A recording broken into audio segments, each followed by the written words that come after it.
Welcome to S academy. आज हम आपके लिए लाए हैं बिजनेस पार्ट 2 क्लास 12 का। इससे पहले भी हम लोगों ने पार्ट 1 में अच्छे से सब कुछ जाना था कि बिज़नेस क्या होता है, और बिज़नेस की क्लास 12 का पहला चैप्टर जो कि nature and significance of management का हम लोगों ने डेफिनेशन भी जान लिया कि मैनेजमेंट क्या होता है, विदाउट मैनेजमेंट क्या बिज़नेस सर्वाइव करेगा कि नहीं करेगा, उस चीज़ को हम लोगों ने अच्छे से जाना। ठीक है, उसके बाद हम लोगों ने कई धीरे धीरे कैरेक्टर के बारे में बात की, इफेक्टिव की बात की, एफिशिएंट की बात की, वर्कर कब इफेक्टिव और एफिशिएंट कहलाएगा, और उसके अगर वर्कर इफेक्टिव और एफिशिएंट है तो उससे क्या फ़ायदा और क्या नुकसान है, सारी बातें हम लोगों ने प्रीवियस वीडियो में अच्छे से कर ली थी। तो आज हम और आगे बढ़ेंगे, धीरे धीरे करके चैप्टर को अच्छे से कंप्लीट करेंगे। चैप्टर के हम पूरा क्लास 12 का बिजनेस पूरा अच्छे से एक्सप्लेन करेंगे। केस स्टडी को सॉल्व करने का जो सबसे आसान तरीका होता है कि आप हर एक कंसेप्ट को डिटेल से समझो, हर एक टॉपिक को इतना डीप में आप स्टडी कर लो कि उससे रिलेटेड अगर कोई केस स्टडी बनता भी है तो आपको कोई दिक्कत नहीं आने वाली है। ठीक है, तो कोशिश ये करिए कि हर एक कंटेंट को सिर्फ समझने की ज़्यादा कोशिश करिए। कंटेंट लिखना है, कॉपी राइट करना है या कुछ लिखना है, नोट वगैरह डाउन करना है तो मैं PDF आपको ऑलरेडी अलाउ करा दूंगा, आप नोट्स डाउनलोड कर लेना, देख लेना। लेकिन मज़ा तो तब आएगा ना जब आप उस कंटेंट को अच्छे से डीप में स्टडी कर लोगे। कोई पूछेगा भाई इफेक्टिव क्या होता है, मान लो कोई वर्कर है वो ऐसा काम कर रहा है तो आप बताओ इफेक्टिव है कि एफिशिएंट है, आप कब बता पाओगे? आप तभी बता पाओगे जब आप डिटेल में उस चीज़ को अच्छे से कंसेप्ट को समझाओगे, डीप स्टडी की होगी तब समझ में आएगा। ऐसा थोड़ी ना है कि थोड़ा सा एग्जाम्पल लिया बस काम बन गया, काम तो बन गया, केस स्टडी कैसे सॉल्व करोगे? अब आजकल 12th में क्या हो रहा है, ज़्यादातर केस स्टडी आ रहा है, तो केस स्टडी को समझना पड़ेगा, समझोगे तो आप आंसर दोगे। उससे पहले आप टॉपिक को समझो, टॉपिक को डिटेल में समझते हैं अच्छे से तो पूरा बात समझ में आएगी। ठीक है, चलो तो हम लोगों ने जो कल कवर किया था, चलो देखो कल जो हम लोगों ने पढ़े थे इसमें तो मीनिंग ऑफ मैनेजमेंट कंप्लीट किया था। ठीक है, फिर हम लोगों ने और क्या कंप्लीट किया था, तो एफिशिएंसी एंड इफेक्टिव कंप्लीट कर लिया था, कैरेक्टर ऑफ मैनेजमेंट कंप्लीट कर लिया था। आज हम आपको ये बताएंगे ऑब्जेक्टिव ऑफ मैनेजमेंट क्या होता है, मैनेजमेंट के मेन ऑब्जेक्टिव क्या है। ठीक है, उस ऑब्जेक्टिव को समझेंगे, आराम से समझ में आएगा, सारी बातें डिटेल में देखेंगे, आ जाएगा। ठीक है, तो स्टार्ट करते हैं आज अपना नया टॉपिक ऑब्जेक्टिव ऑफ मैनेजमेंट। चलो तो देखते हैं यहाँ पे ऑब्जेक्टिव ऑफ मैनेजमेंट। तो मैनेजमेंट या किसी बिजनेस का मेन ऑब्जेक्टिव क्या होता है, या मैनेजमेंट करने से उसके फायदे क्या होते हैं और नुकसान क्या होते हैं, हम ये समझेंगे। ठीक है, तो सबसे पहले जो ऑब्जेक्टिव दिए हैं, एक्चुअली मैनेजमेंट का ऑब्जेक्टिव 3 होते हैं। क्या क्या होते हैं? ऑर्गेनाइजेशनल ऑब्जेक्टिव फर्म के रिगार्डिंग होता है, सोशल ऑब्जेक्टिव समाज के रिगार्डिंग होता है, पर्सनल ऑब्जेक्टिव का मतलब होता है कि भाई एक बात बताओ, फर्म में अगर हम मैनेज कर रहे हैं, काम कर रहे हैं, चलो ठीक है, हम काम कर रहे हैं कंपनी के लिए, तो कंपनी के लिए काम कर रहे हैं तो आप बोलोगे सर देखो ऑर्गेनाइजेशनल ऑब्जेक्टिव तो हो ही रहा है, मेन मोटिव कंपनी के बारे में तो सारा काम हो ही रहा है, कंपनी का तो फायदा हम करा ही रहे हैं। ठीक है, तो मेन ऑर्गेनाइजेशनल ऑब्जेक्टिव।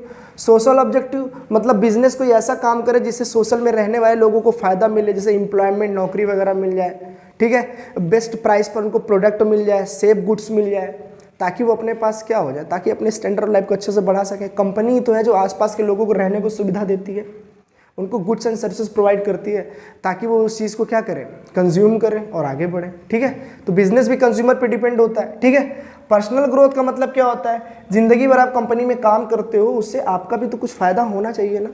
तो यहाँ पे 3 ऑब्जेक्टिव के बारे में अच्छे समझेंगे। अच्छा, पर्सनल ऑब्जेक्टिव में खुद का फायदा कैसे देखेंगे आप? यार आप कंपनी में अच्छा काम करोगे तो वहाँ का जो मैनेजर होगा, MD होगा, बोले यार बहुत बढ़िया, बहुत मेहनती लड़का है, ये बहुत बढ़िया काम करता है, इसको प्रमोशन दो ना, इसे प्रमोट करो आगे, तो आपका प्रमोशन होगा। ठीक है, और पर्सनल ग्रोथ कैसे हो सकते हैं? जिस कंपनी में आप काम करते हैं वहाँ का मैनेजर आपको जानता है, पहचानता है, भाई वर्कर बहुत अच्छे, हमारे जितने भी वर्कर हैं बहुत अच्छा काम करते हैं, तो हो सकता है आपको हॉस्पिटल फैसिलिटी फ्री मिलने लग जाए, आपको बच्चों को पढ़ने के लिए एजुकेशन प्रोवाइड करते हैं वो, तो कुछ ना कुछ आपके लिए करेंगे तो आपका भी ग्रोथ होगा। अगर प्रमोशन हो जाएगा, बोनस वगैरह मिलेगा तो आपका पर्सनल ग्रोथ होगा ना, तो पर्सनल ऑब्जेक्टिव भी वहाँ पे होना चाहिए। तो एक एक करके हम सारी बातों पे बात करेंगे। तो सबसे पहले बात करेंगे हम लोग ऑर्गेनाइजेशनल ऑब्जेक्टिव। मेन ऑर्गेनाइजेशन मतलब कंपनी का मेन मोटो क्या होता है, किसी एक कंपनी का मेन मकसद क्या होता है, उस चीज को हम आज समझेंगे। चलो देखते हैं। चलो देखो लिखा हुआ है यहाँ पे, आराम से इसने समझो आप इस चीज को। इन्होंने लिखा कि ऑर्गेनाइजेशनल ऑब्जेक्टिव, किसी एक बिजनेसमैन का मेन मोटो ये होता है, आप देखो लिखा है ना, सर्वाइवल, प्रॉफिट और ग्रोथ, एक आराम समझते हैं। कोई बिजनेसमैन अगर किसी एरिया में बिजनेस करने जाता है तो ये नहीं चाहता कि मैं आज जाऊं और कल मेरा बिजनेस बंद हो जाए, ऐसा तो नहीं चाहता। वो चाहता है कि मैं बहुत लंबे समय तक बिजनेस करता रहूं। अच्छा एक बताओ, बहुत लंबे समय तक बिजनेस कैसे करेगा? तो आप बोलो कंज्यूमर को सेटिस्फाई करते रहो। तो पहला पॉइंट इसका यही बना कि वो चाहता है कि मैं सर्वाइवल मोड पे रहूं, मतलब मेरी कंपनी हमेशा जिंदा रहे और मार्केट में हमेशा चलती रहे, कभी मेरी कंपनी बंद ना हो। वो चाहता है कि सबसे पहले मेरा सर्वाइवल हो। क्या हो? सर्वाइवल हो, मैं पहले टिक जाऊं, मार्केट में चल जाऊं, लंबे समय तक चलूं, सर्वाइवल चाहता है। सर्वाइवल कब होगा? तो आप बोलोगे आप चाहते हो कि सर्वाइवल हो। चलो, ऑर्गेनाइजेशनल ऑब्जेक्टिव का सबसे पहला पॉइंट है सर्वाइवल। सर्वाइवल कैसे होगा? तो आप बोलोगे आप पहले कंज्यूमर के सेटिस्फैक्शन पर ध्यान दो। कंज्यूमर को क्या करो? आप सेटिस्फाई करो। ठीक है, कंज्यूमर को आपको क्या करना है? सेटिस्फाई करना है। दूसरी बात, ठीक है, best quality of goods and services provide करिए आप। Best quality of goods and services आप कंज्यूमर को प्रोवाइड करिए। ठीक है, चलो तीसरी बात है according to their need. According to their need का मतलब ये हुआ यहां पर, according to their need. According to their need, their मतलब यहां पर किसकी बात कर रहे हैं? तो आप समझना, यहां पे जो मैं बात कर रहा हूं, मैं यहां पे कंज्यूमर की बात कर रहा हूं। कंज्यूमर को जो चीज जरूरत है अगर आप वो दोगे ही नहीं, भैया वो चाहता है कि मुझे यहाँ पे क्लॉथ मिल जाए, कपड़े पहनने को मिल जाए, और आप वहाँ उसे खाना दोगे तो कैसे लेगा? कंज्यूमर की जो ज़रूरत होगी आपने अगर उस चीज़ को प्रोवाइड किया तो आप विश्वास मान लीजिए आपका बिजनेस कहीं बेकार नहीं जाएगा, आप बहुत जल्दी ऊपर जाओगे। तो कहने का मतलब मेरा ये है कि सर्वाइवल अगर आप चाहते हो कि कंपनी मेरी हमेशा चलती रहे, तो आपको 3 से 4 चीज़ों पर आपको हमेशा फोकस रखना। सबसे पहली बात, आपको कंज्यूमर को सेटिस्फाई करते रहना पड़ेगा, और best quality of goods and services उनको प्रोवाइड करनी पड़ेगी, सस्ते रेट में, कम से कम रेट में। ऐसा नहीं कि आप गुड्स एंड सर्विसेज उनको दे रहे हो लेकिन रेट बहुत महंगा कर रहे हो। तो आपको पता है ना कि हमारे जो लाइफ में या हमारे आसपास रहने वाले 3 तरीके के लोग होते हैं। ठीक है, एक रिच होते हैं, एक मिडिल होते हैं, और एक क्या होते हैं? पुअर होते हैं। तो आप समझो, अमीर भी होते हैं, गरीब भी होते हैं, और कुछ ऐसे होते हैं जो ना अमीर होते हैं ना गरीब होते हैं, मिडिल क्लास के लोग होते हैं। तो आप बोलोगे अगर आपने कोई प्रोडक्ट बनाया तो आप जाहिर बात है इन तीनों को देखकर बनाओगे, इन तीनों को देखकर बनाओगे। अब ऐसा तो है नहीं कि भैया आपने अमीर को देखकर बना दिया तो अमीर बोलेगा यार चलो ठीक है, हम तो हर चीज़ को खरीदने के लिए तैयार हैं, हम तो हर चीज़ को बाई करने के लिए तैयार है क्योंकि हमारे पास पर्याप्त पैसा है। मिडिल क्लास बोलेगा चलो यार थोड़ा बहुत हम भी क्या करेंगे, अफोर्ड कर लेंगे। लेकिन गरीब बंदा बोले यार हमारे पास इतना पैसा ही ना हो तो हम आपके गुड्स कैसे खरीदेंगे? नहीं खरीदेंगे। तो आपको क्या करना है ना, बिजनेसमैन क्या करता है वहाँ पर कि बिजनेसमैन जिस एरिया में अपना बिजनेस ओपन करता है उस एरिया के लोगों को देख कर ही अपने बिजनेस का गुड्स का रेट रखता है। ठीक है, जिस एरिया में जैसे मान लो कि मुंबई वगैरह में अगर वहाँ पे कोई गुड्स बनता है और वहाँ के लोगों के लिए बनेगा तो महंगा बनेगा, है ना। मान लो ऐसे एरिया में चला जाए जहाँ पे इतना ज़्यादा ग्रोथ ही नहीं है, डेवलपमेंट ही नहीं है, वहाँ पे अगर आप कंपनी डाल देते हो, वहाँ महंगा से महंगा सामान बेचोगे तो बिकेगा ही नहीं, आपका कोई खरीदेगा ही नहीं। तो आप सर्वाइवल क्या, आप छोड़ो, आप तो कंपनी वैसे ही बंद हो जाएगी। तो कहने का मतलब मेरा यही है, अगर आप सर्वाइवल चाहते हो तो best quality of goods and services और प्राइस पर बहुत अच्छे से ध्यान रखना है। ठीक है, चलो फिर उसके बाद अकॉर्डिंग टू देयर नीड, मतलब कंज्यूमर के नीड के हिसाब से प्रोडक्ट बनाओगे तो आप सर्वाइवल रहोगे, नहीं तो आप नहीं हो पाओगे, आप नहीं हो पाओगे। ठीक है, तो आपकी बातें समझ में आ गई कि सर्वाइवल का मेन मोटिव क्या होता है। सर्वाइवल, इन तीनों पे बात ध्यान रखोगे तो कंपनी हमेशा सर्वाइव करेगी, और उसका यही मेन मकसद होता है कि मैं कंज्यूमर को हमेशा क्या करूं, किंग मानकर चलूं। इसीलिए कंज्यूमर को कहते हैं king pin of the market. Market को राजा बोला जाता है, मार्केट का राजा जो होता है वो कंज्यूमर होता है।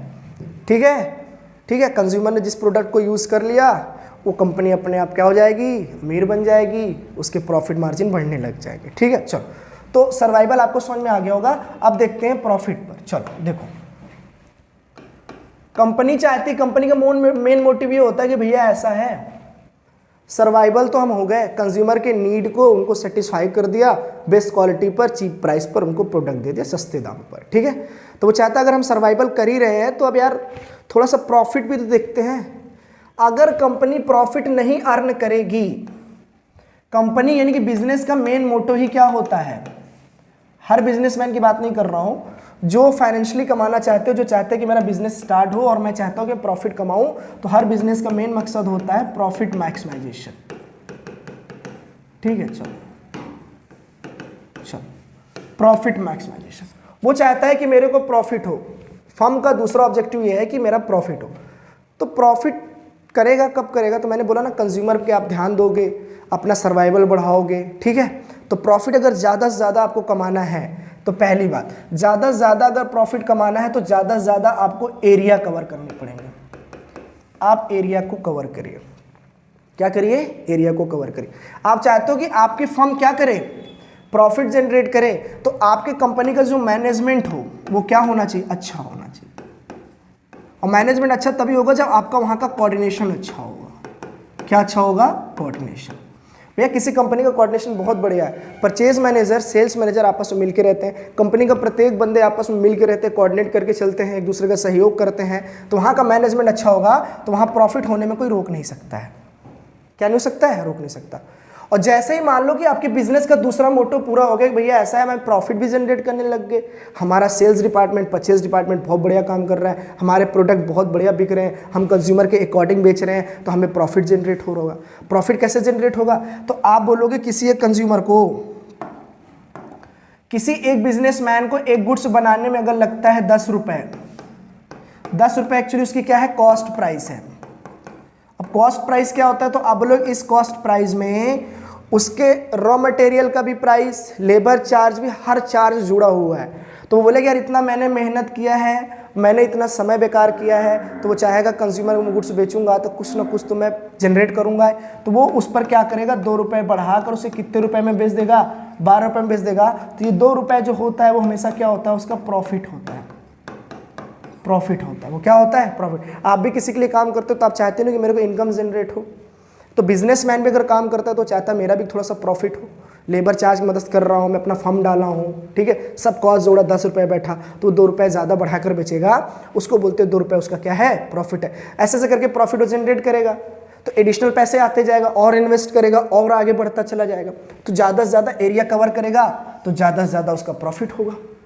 एरिया कवर करने का सेंस मतलब है ज़्यादा तक दूर अपना प्रोडक्ट पहुंचाओ, जितना ज़्यादा दूर तक अपना प्रोडक्ट फैलाओगे उतना ज़्यादा सेलिंग बढ़ेगी, उतना ज़्यादा आपकी इनकम जनरेट ज़्यादा हो जाएगी, ठीक है। चलो तो देखते हैं, तो आपको समझ में आ गया कि सर्वाइवल क्या होता है, प्रॉफिट क्या होता है, ग्रोथ क्या होता है। चलो तो ग्रोथ देखते हैं अब अच्छे से। चलो आप खुद बताओ, जो कंपनी सर्वाइवल मोड को सोच रही थी, जो सर्वाइवल हो भी रही है और कर भी रही है, मतलब मार्केट में अच्छा से छाया हुआ है, प्रॉफिट भी अच्छा खासा जनरेट कर रहा है, कोई दिक्कत नहीं, कोई समस्या नहीं है उसको, तो आप बोलोगे जिस कंपनी का प्रॉफिट मार्जिन बहुत बढ़िया है, तो जाहिर सी बात वो कंपनी क्या कर रही है, ग्रोथ कर रही है। विदाउट ग्रोथ या बिना ग्रोथ के वो प्रॉफिट कैसे जनरेट कर सकती, मुझे ये बताओ। मान लो 10 वर्कर स्टार्टिंग में थे, वर्कर घटने लग गए, तो ग्रोथ कहाँ कर रहा है वो। चलो मान लो ग्रोथ कर रहा होगा तो इसका मतलब मशीन ला के रख रहा होगा, भैया वर्कर को हटा के मशीनरी ला रहा होगा, चलो ग्रोथ कर रहा है। लेकिन मैं ये कह रहा हूँ कंपनी मान लो पहले बहुत बड़ी थी, उसमें वर्कर काम करने वाले 100 थे, कंडीशन ऐसा हुआ कोऑर्डिनेट कर नहीं पा रहे हो, मैनेजमेंट कर नहीं पा रहे हो, वर्कर दिन पे दिन घटते जा रहे हैं, तो प्रोडक्शन भी तो घटता चला जाएगा, प्रोडक्शन घटेगा तो सेल्स घटेगा, सेल्स घटेगा प्रॉफिट घटेगा। तो कहने का मतलब ये है कि वर्कर अगर कोऑर्डिनेट करके कर रहे हैं, मैनेजमेंट अच्छा हो रहा है, तो कंपनी सर्वाइवल भी अच्छा कर रहा है, प्रॉफिट भी अच्छा कर रही है। जब उसे पता है कि प्रॉफिट अच्छा हो रहा है तो मुझे ग्रोथ करना है, तो ग्रोथ करने का मतलब क्या है, सबसे पहली बात वो चाहेगा कि मैं अपने और ब्रांचेस डाल दूं, और ब्रांचेस डाल दूं, ठीक है, अभी और लार्ज एरिया में कवर कर लूं मैं अपने बिजनेस को। लार्ज एरिया का मतलब क्या होगा, जैसे मान लो अभी इंडिया में ही केवल बिजनेस है, तो वो चाहेगा मेरा अमेरिका में हो जाए, ठीक है, चाइना में हो जाए, ठीक है, कोई दिक्कत तो नहीं। चलो तो वो चाहेगा ज़्यादा से ज़्यादा एरिया मेरा बिजनेस और ओपन हो, और फ्रेंचाइजी और ब्रांच ज़्यादा बढ़े मेरा, तो वो कहेगा मेरा ग्रोथ हो रहा है, मेरा क्या हो रहा है, ग्रोथ हो रहा है, ठीक है, पहले वर्कर 500 थे, 5000 वर्कर काम करते हैं मेरे यहाँ। तो मेरे बिजनेस का क्या हो रहा है, ग्रोथ हो रहा है। बिजनेस का लेवल छोटा था, अब बिजनेस बहुत बड़ा हो रहा है, तो मेरा क्या हो रहा है, ग्रोथ हो रहा है। तो फिलहाल ठीक है, आपको ये 3 बात समझ में आ गई होगी। ठीक है, तो हम लोगों ने ऑब्जेक्टिव ऑफ मैनेजमेंट पढ़े, ऑर्गेनाइजेशनल ऑब्जेक्टिव, सोशल ऑब्जेक्टिव, और हमने क्या ऑर्गेनाइजेशनल ऑब्जेक्टिव हम लोगों ने पूरा पढ़ लिया। आइए पढ़ते हैं हम लोग सोशल ऑब्जेक्टिव। ऑर्गेनाइजेशनल पूरा पढ़ लिया हम लोगों ने, अब सोशल पढ़ेंगे। ठीक है, चलो देखो,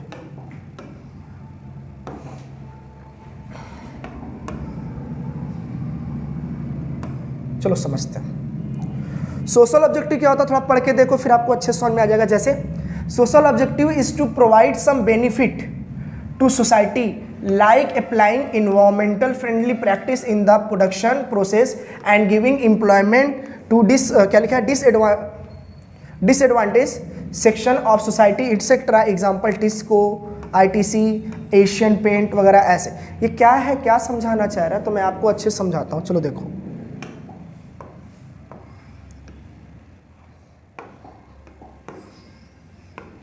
चलो देखते हैं।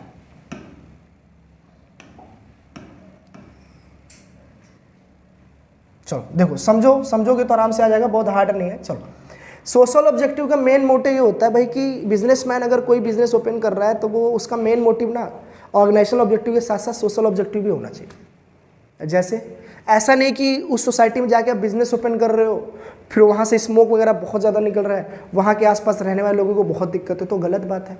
आपने अपना ऑर्गेनाइजेशनल ऑब्जेक्टिव के चक्कर में सोशल ऑब्जेक्टिव पे ध्यान ही नहीं दिया, आपने बिल्कुल नहीं ध्यान दिया। ठीक है, तो सोशल ऑब्जेक्टिव पे आपको ध्यान देना चाहिए। तो आप किस किस टाइप दे सकते हो फर्म के अंदर, जैसे मान लो कोई गुड्स एंड सर्विसेज आप प्रोवाइड कर रहे हो, ठीक है, तो वो पहली बात तो गुड्स एंड सर्विसेज आप प्रोवाइड कर रहे हो एकदम फ्रेश होना चाहिए, अच्छा होना चाहिए, बेकार नहीं होना चाहिए, लीगल नहीं होना चाहिए। ठीक है, दूसरी बात और सोशल ऑब्जेक्टिव आप क्या कर सकते हो, तो आप बोलोगे ऐसा भाई जब फर्म ओपन कर रहा था मैं, तो उनको नौकरियां भी तो मैं ही दे रहा था, तो आप एम्प्लॉयमेंट दे रहे हो, तो आप सोशल का फायदा कर रहे हो, समाज का फायदा कर रहे हो ना, कि भैया वहाँ के रहने वाले लोगों को मैं नौकरी दूंगा, मैं एम्प्लॉयमेंट दूंगा। तो वही तो लिखा है यहाँ पर कि गिविंग एम्प्लॉयमेंट, मैं आपको नौकरियां प्रोवाइड कर रहा हूँ। और कह रहा है कि प्रोडक्शन आप ऐसा करो जिससे वहाँ के रहने वाले लोगों को कोई दिक्कत ना हो। ऐसा ना हो कि आप प्रोडक्शन कर रहे हो ऐसे गुड्स का जिससे क्या हो रहा है, वेस्ट मटेरियल निकल रहा है, आप सोशल में छोड़ रहे हो जिससे लोगों को बहुत ज़्यादा दिक्कत हो रही है, तो आप ऐसा बिल्कुल मत करो। सोशल ऑब्जेक्टिव मतलब समाज को देखते हुए भी अपने को काम करना है ताकि समाज में रहने वाले लोगों को कोई दिक्कत ना हो। ठीक है, जब उनको दिक्कत होने लग जाएगी तो फिर आपसे नाराज़ हो जाएंगे, फिर आप पे एक्शन लेंगे, लीगल एक्शन लेंगे, फिर आपको दिक्कत आएगी। तो कहने का मतलब यही है कि कोई भी काम करिए सोशल को देखकर काम करिए, समाज में रहने वाले लोगों को भी दिक्कत नहीं होना चाहिए, काम आप ऐसा करिए। तो आपने क्या किया, उनको एम्प्लॉयमेंट दिया, प्रोडक्शन ऐसा कर रहे हो कि जिससे किसी को दिक्कत नहीं, और वेस्ट मटेरियल हम कलेक्ट करके दूर जाके फेंकवा रहे हैं, कोई दिक्कत नहीं है, तो वहाँ रहने वाले लोगों को कोई दिक्कत ही नहीं है। और सोशल ऑब्जेक्टिव आप कैसे कर सकते हो, तो वहाँ पर रहने वाले लोगों को, जैसे कि आप सोशल ऑब्जेक्टिव ऐसे भी कर सकते हो, भाई आपके अगर कोई वर्कर काम कर रहा है, ढेर सारे वर्कर है, ठीक है, आप उनको फैसिलिटी दे दो, हॉस्पिटल फैसिलिटी दे दो, एजुकेशन फैसिलिटी दे दो, तो इससे क्या होगा, सोशल अवेयरनेस बढ़ेगा, भाई हमारे यहाँ काम करने वाले लोगों को सारी सुविधाएं मिलती है, मेडिकल ट्रीटमेंट आप फ्री कर दो, हर वीक कराना चालू कर दो। ठीक है, तो ऐसे अगर फैसिलिटी आप दोगे तो सोशल में एक मैसेज पहुँचेगा, भैया ऐसा है कि एज एकेडमी में काम करने वाले जितने भी वर्कर हैं उनको अलग से एक क्या किया जाता है, प्रमोशन दिया जाता है, जैसे कि मेडिकल ट्रीटमेंट मिलता है, ठीक है, एजुकेशन फैसिलिटी मिलती है, ठीक है, तो उनको प्रमोशन भी मिलता है। तो एक्चुअली में सोशल में ये एक मैसेज आ रहा है, तो समाज में रहने वाले लोगों लगे यार ये कंपनी बहुत बढ़िया है, हमारे लिए कुछ ना कुछ करती है, तो हमें भी इसके लिए कुछ ना कुछ करना होगा। तो वो क्या करेंगे, तो वो कंपनी के लिए और ज़्यादा मेहनत करेंगे, कंपनी और ज़्यादा प्रोडक्शन करेगी, उसका और ज़्यादा ग्रोथ होगा, और ज़्यादा प्रॉफिट करेगी। तो इससे क्या होता है ना, सब कुछ डिपेंड करता है। तो आप ऑर्गेनाइजेशनल ऑब्जेक्टिव के साथ साथ आपको सोशल ऑब्जेक्टिव पर भी ध्यान देना चाहिए। ठीक है, चलो तो दूसरा देखते हैं अब हम लोग। तो सोशल ऑब्जेक्टिव समझ गए होंगे आप। अब देखते हैं हम लोग लास्ट अपना ये वाला पर्सनल ऑब्जेक्टिव। ठीक है, चलो तो पर्सनल ऑब्जेक्टिव क्या होता है हमारा, हम समझेंगे, देखेंगे इस चीज को। चलो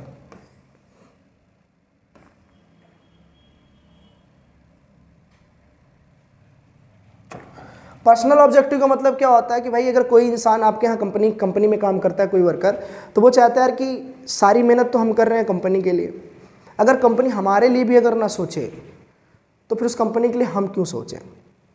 तो कहने का मतलब ये है कि कंपनी का मोटो था कि ऑर्गेनाइजेशनल ऑब्जेक्टिव, भाई ऑर्गेनाइजेशन पे ध्यान दिया, आपका हमने सपोर्ट किया, आप सर्वाइवल भी हो गए, प्रॉफिट भी अर्न कर रहे हो, ग्रोथ भी हो रहा है आपका, सोशल अवेयरनेस पे भी आप ध्यान दे रहे हो। तो हम जो काम कर रहे हैं हमें पर्सनल ऑब्जेक्टिव हमारा भी तो होना चाहिए कुछ, तो वर्कर वहाँ जो होते हैं वो करते हैं, हमारे पर्सनल ऑब्जेक्टिव भी है, हमें अपने पर भी कुछ फोकस करना है। तो पर्सनल ऑब्जेक्टिव में क्या हो सकता है, आप बोलोगे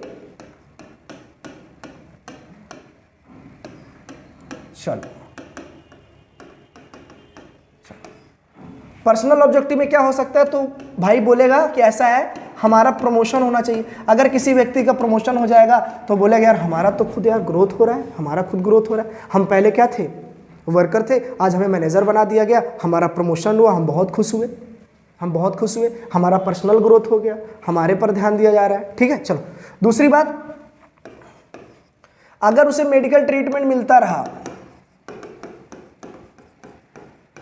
मेडिकल ट्रीटमेंट कंपनी हर वीक करता रहा, तो ये बोला ऐसा यार ये हमारे पर भी ध्यान दे रहे हैं, तो कहीं ना कहीं हमारे ऑब्जेक्टिव को भी सेटिस्फाई कर रहे हैं। ठीक है, हमारे ऑब्जेक्टिव को क्या कर रहे हैं, वो सेटिस्फाई कर रहे हैं। चलो देखो,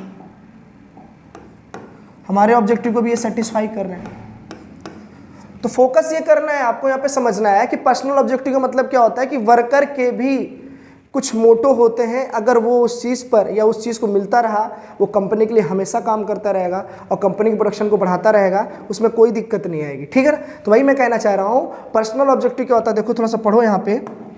personal objective is to focus on diverse personal objective of people working in the organization which need to be reconciled with the organizational objective. कहने का मतलब ये है कि वहाँ काम कर रहे वर्कर, ठीक है, कंपनी के लिए बहुत प्रेरित है, बहुत बढ़िया काम कर रहे हैं, तो कंपनी के ऑर्गेनाइजेशनल ऑब्जेक्टिव के साथ साथ कंपनी को उनके भी ऑब्जेक्टिव यानी मोटो पर ध्यान देना चाहिए, उनको भी मेहनत को देखना चाहिए कि वर्कर बहुत बढ़िया काम कर रहा है, इसको प्रमोशन दीजिए, वर्कर बहुत बढ़िया काम कर रहा है, इसका इंसेंटिव वेजेस बढ़ाइए, ये वर्कर बहुत आलसी, अब इसे भगा दीजिए, कोई दिक्कत नहीं। लेकिन जो वर्कर अच्छा काम कर रहा है, अगर उसको मोटिवेशन नहीं मिला, मोटिवेशन वर्कर को कैसे मिलती है, आप खुद बताओ, वर्कर मोटिवेशन कैसे पाएगा, आप बताओ मेरे को, वर्कर को मोटिवेशन किस हिसाब से मिलेगी? भैया वर्कर को जो मोटिवेशन मिल सकती है, तो आप बोलोगे वर्कर कई प्रकार के होते हैं, तो मोटिवेशन जो उनको मिलेगी, देखो कैसे मिलेगी। सब कोई इंसान ना पैसा नहीं चाहता, हर किसी को फाइनेंशियली मोटिवेशन नहीं चाहिए, हर किसी का मकसद जो है ना पैसे का नहीं होता है। तो आप बोलोगे और कैसे कर सकते इसको, तो मैंने बोला अगर मान लो कोई पैसे से होना चाह रहा है, तो आप उसे क्या दे सकते हो, बोनस दे दोगे, खुश हो जाएगा। उसे क्या दे दोगे, बोनस दे दोगे, खुश हो जाएगा। कोई काम कर रहा है आपके लिए या प्रोडक्शन वगैरह कहीं से ला रहा है, रॉ मटेरियल ला रहा है, खुशी खुशी आप उसे कमीशन दे दोगे तो वो भी खुश हो जाएगा। लेकिन ये वो बंदे हैं जिनको पैसे से खुशी मिलती, तो मोटिवेशन पैसे से भी मिलता है। तो बोलेगा यार ऐसा है कि कंपनी के लिए हम इतना कुछ कर रहे हैं, कंपनी हमारे लिए भी तो कर रही है, बोनस देती है, हर फेस्टिवल में बोनस दे दी या कुछ, है ना, तो और क्या देती है, आप बोलो कमीशन देती है, कुछ इधर उधर सेटिंग कराते हैं कंपनी के लिए, कोई रॉ मटेरियल वगैरह देते हैं, मेहनत करते हैं, एडिशनल टाइम देते हैं, तो हमें क्या करता है, वो कमीशन देता है। लेकिन कुछ लोग ऐसे होते हैं जो कहते हैं कि हमें पैसे से मतलब नहीं होता, तो वो चाहते हैं कि ऐसा ना हमें प्रमोशन होना चाहिए, हमारा क्या होना चाहिए, प्रमोशन होना चाहिए। ठीक है, ठीक है, प्रमोशन होना चाहिए। और तरीके कैसे हो सकते हैं, बोले कंपनी वगैरह में हम काम करते हैं, हर वीक हम कुछ ने अच्छा काम किया है, तो ऐसा है कि मैनेजर हमारा है, हमारे लिए ताली वगैरह मंगा दे, ताली वगैरह बजवा दे, हमने आज इस वीक बहुत बढ़िया काम किया है, ठीक है ना, तो वीक ऑफ द एम्प्लॉय हमें बना दे, ठीक है, तो प्रमोशन दे दे। ठीक है, तो नॉन फाइनेंशियली मतलब जो बहुत बढ़िया काम कर, जिनको नेम फेम बहुत पसंद होता है, वो चाहते हैं कि हमारा बस नाम हो, उन्हें पैसे से मतलब नहीं होता। तो कंपनी में जो वर्कर करते हैं वो दो तरीके होते हैं, कुछ पैसे से मोटिवेट होते हैं, तो कुछ जो है नॉन फाइनेंशियली मोटिवेट होते हैं। तो यही वर्कर यहाँ कह रहा है, यहाँ पर समझने के लिए कि पर्सनल ग्रोथ क्या होता है ना, कि पर्सनल ग्रोथ में यहाँ पे लोगों मतलब वर्कर काम कर रहे हैं, उनका भी ग्रोथ हो रहा है। ऐसा नहीं कंपनी बढ़ती चली जा रही है, वर्कर वही 20 साल से काम कर रहा था ग्राउंड लेवल, आज भी ग्राउंड लेवल पर ही काम कर रहा, तब तो गलत बात है ना। ऑर्गेनाइजेशनल ऑब्जेक्टिव के साथ साथ सोशल पे भी ध्यान दीजिए और पर्सनल पर भी ध्यान दीजिए। मतलब आप कंपनी के लिए कर रहे हो, आप सोशल के लिए भी कर रहे हो, तो खुद के लिए भी तो करो कुछ। पर्सनल ऑब्जेक्टिव या पर्सनल मोटो नहीं पूरा होगा तो कोई मतलब थोड़ी ना है आपका आने का। ठीक है, चलो तो देखते हैं आज हम लोगों ने क्या क्या पढ़ा अभी तक। ठीक है, तो अभी हम लोगों ने जो कवर किए हैं फिलहाल, तो हम लोगों ने ऑब्जेक्टिव ऑफ मैनेजमेंट कंप्लीट कर लिए हैं। ठीक है, अभी एक और टॉपिक कंप्लीट करते हैं जिसको हम लोग बोलते हैं इंपॉर्टेंट ऑफ मैनेजमेंट। ठीक है, तो देखते हैं इंपॉर्टेंट ऑफ मैनेजमेंट क्या होता है। चलो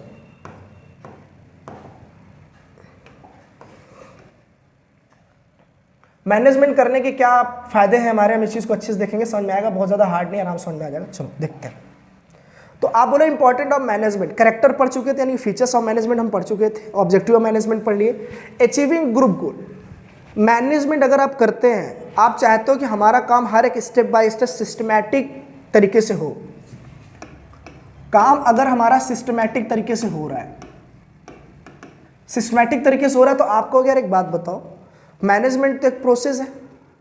अगर एक सिस्टमैटिक तरीके से हमारा काम हो रहा है तो जाहिर बात अपने लक्ष्य को, अपने एम को हम आराम से पालेंगे। अगर हमारा मैनेजमेंट अच्छा है तो हम अपने गोल को बहुत आराम से अचीव कर सकते हैं। अगर हमारा मैनेजमेंट ही अच्छा नहीं है तो आप बोलोगे हम कोई चीज़ अचीव कर नहीं सकते। तो मैनेजमेंट अच्छा कब होगा? तो मैंने बार बार बोल रहा हूँ कि मैनेजमेंट अच्छा तभी होगा जब आपस में कोऑर्डिनेशन होगा। क्या होगा? कोऑर्डिनेशन। अगर आपस में कोऑर्डिनेशन है, तालमेल है, तो आप कोई भी काम को अच्छे से मैनेज कर लोगे और जैसे ही मैनेज करते चले जाओगे धीरे धीरे करके आप अपने एम, अपने लक्ष्य को भी पा लोगे। और मैंने ये भी बताया था कि अगर आपको अपना एम ही नहीं पता है तो आप मैनेजमेंट किसके लिए करोगे? भाई सुबह उठ के जाना ही नहीं पता कि जाना कहाँ है मुझे, तो आप सुबह उठोगे ही क्यों? तो कोशिश करो पहले जीवन में कोई लक्ष्य बनाओ। जब जीवन में कोई लक्ष्य आप आराम से बना लेंगे तो आप समझ जाएंगे कि मुझे उस हिसाब से काम करना है। 12th पास होना ही आपका लक्ष्य है तो आप उसके हिसाब से तैयारी करते हो। ऐसा थोड़ी ना आप कुछ भी तैयारी करते हो कुछ भी चले जाता है, ऐसा थोड़ी ना होता है। चलो, तो अचीविंग ग्रुप गोल, तो मैनेजमेंट का मेन फंक्शन ये होता है कि मैनेजमेंट करते हैं कोई अपने मकसद को पाने के लिए या अपने लक्ष्य को प्राप्त करने के लिए, उसको हम करते हैं, ठीक है ना। और मैनेजमेंट कोई एक बंदा तो होता नहीं उसमें, तो आप उसमें बोलोगे उसमें पूरा एक ग्रुप होता है। उसमें क्या होता है? पूरा एक ग्रुप होता है। किसी एक बंदे की बस की बात नहीं कि मैनेजमेंट कर ले, ठीक है। कोई भी आप काम करने जाओ, देखो आप अकेले नहीं कर सकते।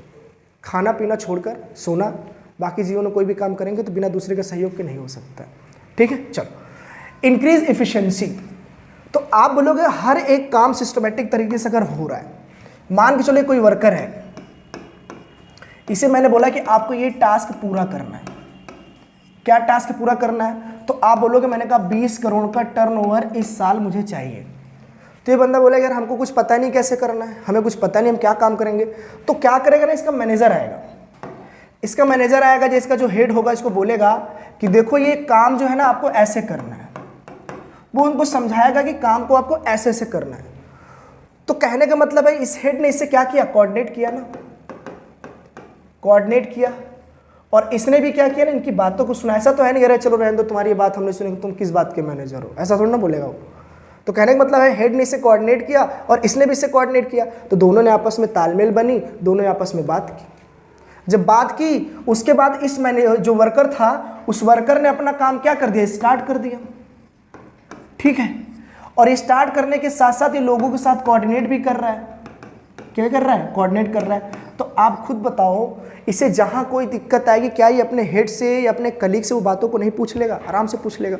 और जैसे ही पूछता चला जाएगा तो इसका कम से कम समय में काम होना चालू कर देगा। क्या हो जाएगा?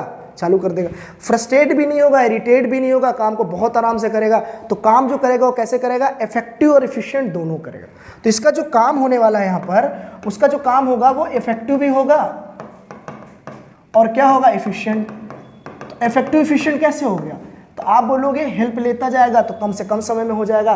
और यदि वर्कर हमारा पहले से ही क्या है? स्किलफुल है। भैया स्किलफुल नहीं होता तो कंपनी में नौकरी क्यों देता?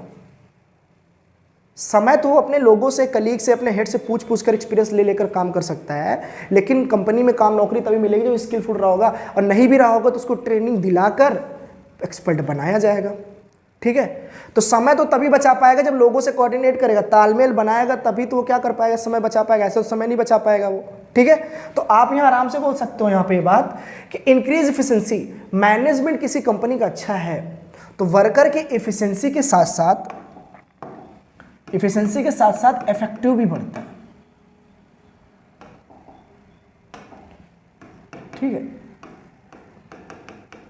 चलो, तो वर्कर जो है इफेक्टिव के साथ साथ इफिशिएंट भी होता है, ठीक है। कम से कम समय में और अच्छा काम कर जाता है, ठीक है। चलो, तो तीसरा देखते हैं यहाँ पे समझने के लिए। चलो इसको भी समझते हैं, थोड़ा सा टाइम लेते हैं। अभी पहले आते हैं अचीविंग पर्सनल ऑब्जेक्टिव। अगर किसी कंपनी का मैनेजमेंट बहुत बढ़िया है किसी कंपनी का मैनेजमेंट, तो वर्कर वहाँ पे ऑर्गेनाइजेशनल ऑब्जेक्टिव के साथ साथ पर्सनल ऑब्जेक्टिव पर भी ध्यान दे देता है। उसका खुद का भी ग्रोथ होता है। भाई कंपनी अगर आगे बढ़ती जाएगी तो ऐसा नहीं आपको छोड़ देगी, आपके भरोसे तो बढ़ रही है वो। तो इसका मतलब जैसे जैसे वो आगे बढ़ती जाएगी तो आपको भी प्रमोशन, ट्रांसफ़र, आप अभी सुपरवाइजर थे कल आपको मैनेजर बना दिया जाएगा, ऐसे ऐसे करके आप पर भी ध्यान दिया जाता है। कब? जब उस कंपनी का मैनेजमेंट अच्छा होता है। वहाँ पे काम कर रहे हर एक व्यक्ति के दिलों में जो इच्छा होती है वो एकदम अच्छी वाली होती है। ऐसा नहीं कि किसी का हम शोषण करने के लिए बैठे हैं, एक्सप्लॉयटेशन करने के लिए हम नहीं बैठे हैं यहाँ पे किसी के लिए। हम हर किसी का सहयोग करेंगे, क्योंकि यहाँ सबका विकास होगा तो हमारा भी होगा। भाई कंपनी आगे बढ़ेगी तभी तो हम आगे बढ़ेंगे। ऐसा थोड़ी ना है कि कंपनी को हम गिरा के अपने को आगे बढ़ाना चाहिए, कभी पॉसिबल है ही नहीं। कंपनी पे के भविष्य पे ही तो आपका भविष्य निर्भर है, और आपकी मेहनत पर कंपनी का भविष्य निर्भर है। तो वही चीज़ है यहाँ समझो। अचीविंग पर्सनल ऑब्जेक्टिव, तो यहाँ पे लोग अपना ऑब्जेक्टिव भी यानी कि पर्सनल ऑब्जेक्टिव को भी क्या कर लेते हैं, अचीव करते हैं। चलो, और साथ में धीरे धीरे अगर मैनेजमेंट अच्छा है किसी कंपनी का, तो आप बोलोगे डेवलपमेंट ऑफ सोसाइटी।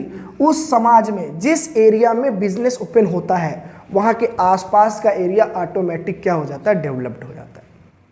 ठीक है, जैसे एक इंस्टीट्यूट पढ़ाने वाली कोचिंग इंस्टीट्यूट अगर किसी एक एरिया में खुल जाती है तो वहाँ के बच्चों को वो पढ़ा के क्या करती है, वेल एजुकेट कर देती है। तो कहने का मतलब ये है कि चाहे छोटा सा फॉर्म हो, चाहे बड़ा सा हो, चाहे जिस प्रकार का इंस्टीट्यूट हो, अगर वहाँ पे खुलता है, अगर गलत इंस्टीट्यूट खुलेगा तो वहाँ के लोगों को क्या कर देगा, गलत बना देगा। अगर अच्छी इंस्टीट्यूट खुल जाएगी तो क्या करेगा, वहाँ के लोगों का भविष्य बना देगा, मतलब डेवलप्ड कर देगा। तो फर्म भी वही चीज़ है कि अगर फर्म है, अब फर्म जिस एरिया में ओपन हो चुका है, अगर वहाँ के लोगों के बारे में ध्यान दे दिया उसने, तो वहाँ के लोग क्या हो जाएंगे, डेवलपमेंट ऑफ सोसाइटी, यानी कि वहाँ के समाज का क्या कर देगा, वो विकास कर देगा। क्योंकि वहीं के लोगों को नौकरी देगा, वहीं के लोगों के लिए गुड्स एंड सर्विसेज बनाएगा। मैंने बताया था ना आपको, इकोनॉमिक्स में जाके देख लेना, सर्कुलर फ्लो ऑफ इनकम मैंने पढ़ाया है कि कैसे पैसा घूमकर आपके पास आता है। सेम वही चीज़ यहाँ पे भी है कि पैसा पाता जाएगा, बिजनेसमैन को भी प्रॉफिट होगी, वो अपना डेवलपमेंट करता जाएगा, तो आसपास के लोगों को भी क्या करता जाएगा, डेवलपमेंट करता चला जाएगा। तो डेवलपमेंट ऑफ सोसाइटी, जिस कंपनी का मैनेजमेंट अच्छा होता है तो उस मैनेजमेंट के फायदे से वहाँ के वर्कर को ही नहीं, आसपास के लोगों को भी फायदा होता है। ठीक है, तो डेवलपमेंट ऑफ सोसाइटी समझ में आ गया। ठीक है, क्रिएट डायनेमिक इन्वायरमेंट का मतलब क्या होता है आप समझिएगा। अगर जिस कंपनी का मैनेजमेंट बहुत बढ़िया होता है, आप समझना इस चीज़ को, ये लास्ट है हमारा। चलो ठीक है, देखते हैं डायनेमिक इन्वायरमेंट क्या होता है, समझते हैं।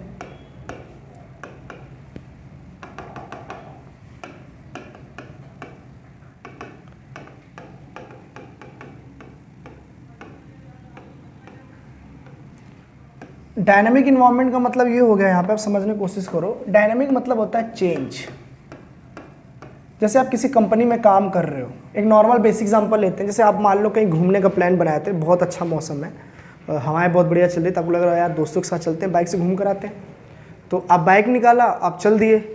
जैसे आप घर से कम 3 या 4 किलोमीटर दूर पहुँचे तो अचानक से तूफान आने लग गया, बारिश आने लग गई। तो आप बोलो यार हमने सोचा क्या था और हमारे साथ हो क्या गया, ये तो गलत हो गया। हमने जो सोचा था, जिसके हिसाब से मैनेजमेंट किया था, ये तो जस्ट उल्टा हो गया ना। तो हम अपने साथ छाता लेके आए थे, अम्ब्रेला लेके आए, है ना। ऐसी कोई सुविधा नहीं लाई जिससे हम तूफान से बच सके या बारिश से बच सके, ऐसी कोई सुविधा ही नहीं थी। तो आप बोलोगे आप जैसा इन्वायरमेंट समझ के गए थे या आप जैसा इन्वायरमेंट क्रिएट करके रखे थे अपने पास, जस्ट उसमें चेंज आ गया। तो आप बताओ, अचानक से तूफान आ गया, बारिश आ गया, उस डायनेमिक जो चेंज हुआ, अचानक जो चेंज हुआ एनवायरनमेंट में, उसको आप संभालने के लिए आप क्या करोगे। आप बोलोगे उससे पहले हमें क्या होना चाहिए, इससे पहले हमें जानकारी होनी चाहिए थी। यार मान लो कि ऐसी प्रॉब्लम हो सकती तो हम ये करते। अरे जब इतना पता ही होता आपको तो आप पहले से तैयारी करके जाते। तो डायनेमिक एनवायरनमेंट मतलब क्या है कि जिसके बारे में आपको पता नहीं, अचानक से कोई चेंज आ जाए। अचानक से कोई चेंज आ जाए तो आप उसे कब संभालोगे, जब आप किसी भी कार्य को कर रहे हो, उस कार्य में एक्सपर्ट हो। तो कितना भी वातावरण चेंज क्यों ना हो जाए, आप उसको क्या कर लोगे, मैनेज कर लोगे। सेम कंपनी का भी सिचुएशन है कि कंपनी का जो मैनेजर होता है, मैनेजर बोल लो आप, चाहे आप वर्कर को बोल लो, ये सब क्या करते हैं ना, किसी एक कंपनी के अंदर काम करते हैं, एक रूफ के अंदर काम करते हैं, एक बिल्डिंग के अंदर काम करते हैं। तो आप बोलो ये दोनों जो मैनेजमेंट करते हैं अपने एक टारगेट को सेट करके चलते हैं। ठीक है, एक टारगेट, अपना एक एम क्या करते हैं, सेट करके चलते हैं। अगर अचानक से कोई ऐसा चेंज आ जाए, फर्म में कोई ऐसा चेंज आ जाए, जैसे मान लो गवर्नमेंट पॉलिसी चेंज हो जाए कोई, कि भैया ऐसा है कोरोना की वजह से 6 महीने तक कंपनी क्या हो जाएगी, बंद हो जाएगी। तो आप लोग वर्कर ने और जो मैनेजर ने सबने मिलकर जो एक अपना टारगेट एम सेट किया था, वो गवर्नमेंट के पॉलिसी चेंज करते ही क्या हो गया, उनका इन्वायरमेंट बदल गया, उनका मैनेजमेंट पूरा फ्लॉप हो गया। तो आप बोलोगे तो मैनेजमेंट क्या करेगा वहाँ पे, आप बोलो जब कोई भी कार्य अगर सही ढंग से या सिस्टमैटिक तरीके से हो रहा होता है, उसमें अगर चेंजेस आ जाता है तो वहाँ के वर्कर और वहाँ के मैनेजर, वहाँ का कोई भी पैनिक नहीं होता। उस चीज़ को वो क्या करते हैं, उस पर कंट्रोल करने की कोशिश करते हैं। कि भैया देखो यार हमारा सब कुछ तो पहले से अच्छा था, हम लोग बहुत सिस्टमेटिक तरीके से काम कर रहे थे, प्रोसेस में कर रहे थे, प्रोसीजर फॉलो करते थे। अब अचानक से कोई चेंज आया है तो उसको हम एडॉप्ट करेंगे, भाई मजबूरी है, गवर्नमेंट पॉलिसी क्या करेंगे, एडॉप्ट करेंगे। तो कहा जाता है जिस कंपनी का मैनेजमेंट अच्छा होता है तो वहाँ पे डायनामिक जैसे चेंजेस कोई भी आता है वो चीज़ को एडॉप्ट कर लेते हैं, इतना पैनिक नहीं होते हैं। अगर आप हर बात को लेकर पैनिक होने लग जाओगे तो बिजनेस आपका चल चुका, बिजनेस छोड़ो आप भी चल चुके हैं, ठीक है। तो कहने का मतलब यही है, चाहे जीवन हो चाहे बिजनेस हो, तो मैनेजमेंट अगर करके चलते, मैनेज करके कोई भी चीज़ चलते, तो कितना भी चेंज क्यों ना आ जाए आप उसे अडॉप्ट कर लेंगे। थोड़ी कठिनाइयाँ जरूर होंगी, लेकिन आप कितने एक्सपर्ट हो, आप कितने प्रोफेशनल हो, आप उसको कार्य करने में कितने स्पेशलाइज्ड हो। जब भी कोई जीवन में चेंज आता, अगर आपने उसको संभाल लिया तो ही पता चलता है ना कि आप उसके लिए कितने अच्छे थे, या आप उस काम को कर सकते थे, कितनी रुकावटों को आप झेल सकते थे। वही तो आपका क्या है, डायनामिक इन्वायरमेंट।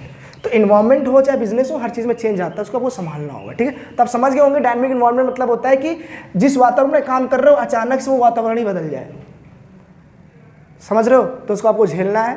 तो जो झेल ले जाता है वही तो कहा जाता है ना कि आपने अच्छे से मैनेज कर लिया, तो उसी को बोलते हैं मैनेजमेंट, आपने अच्छे से मैनेजमेंट किया, ठीक। चलो, तो फिलहाल आपको ये सारी बातें समझ में आ गई होंगी। तो आज हम लोगों ने जो टॉपिक कवर किए हैं, हम लोगों ने ऑब्जेक्टिव ऑफ मैनेजमेंट के साथ साथ, ऑब्जेक्टिव ऑफ मैनेजमेंट के साथ साथ मीनिंग, एफिशिएंसी, कैरेक्टर, ऑब्जेक्टिव और इंपॉर्टेंट, ये 5 पॉइंट हम लोगों ने अच्छे से कवर कर लिया, ठीक है। तो जाइए अपने दोस्तों को अच्छे से बताइए, उनको समझाइए कि वो वीडियो को देखें, सारा कंटेंट बताया जा रहा है, ठीक है, सारा कुछ आपको समझ में आ रहा है। चलिए, ओके, बाय, धन्यवाद।